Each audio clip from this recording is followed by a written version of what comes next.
I'm not the man I was a month ago before I got diagnosed with leukemia. It was, when it happened, it's like one of those things that came out of the blue. One of the things that really happened to me during this experience was I experienced God in a different way. I experienced Him in a way that I guess I never experienced in health.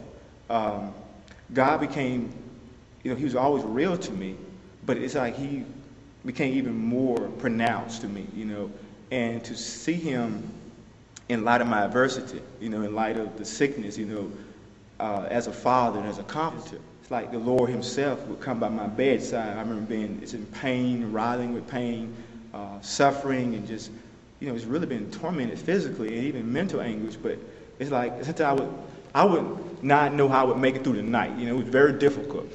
But it's like the Lord stood with me, and He would embrace me through the night and say, we're going to make it through the night. I'm not going to walk away. It stripped away all my illusions of independence.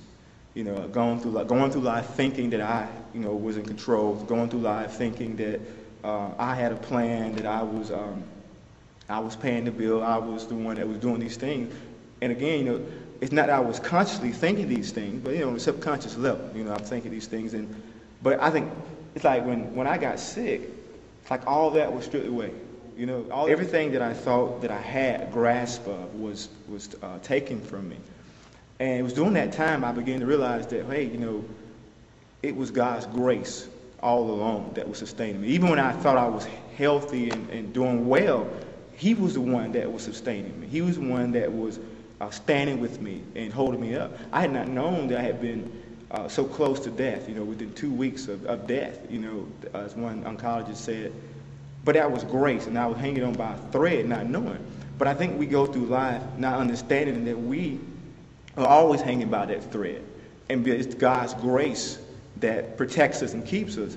And we don't ever know. Most people that go through life blindly not knowing how close they are to death or tragedy or sickness or whatever it may be, God has not, removed that covering. But for some people, I think through illness, through a major tragedy, through a loss of a child, He removes those scales, and He allows you to see that grace in that thread that you've been hanging by, that you didn't know, you didn't realize it was there. It was always been there. But He is great. He was through leukemia. He was gracious to me to pull back the blinds, and I could see the thread that I've been hanging on all along.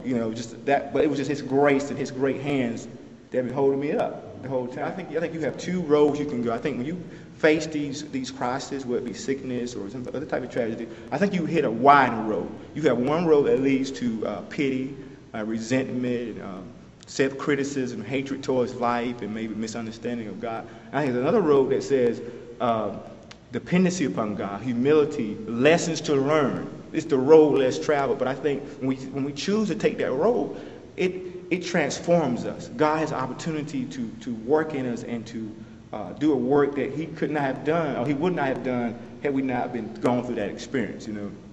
So, and I can actually say I thank God for allowing me to go through this experience. I never thought I would say anything like that, because I did suffer. Now it has not been a bed of roses, and I still got a long journey to go. But I can actually say, God, thank you for allowing me. I don't believe God brought this upon me, but I know He has worked through it, and He has used it to allow me to mature, to grow, to learn lessons, and to hopefully through this bring Him some honor and glory.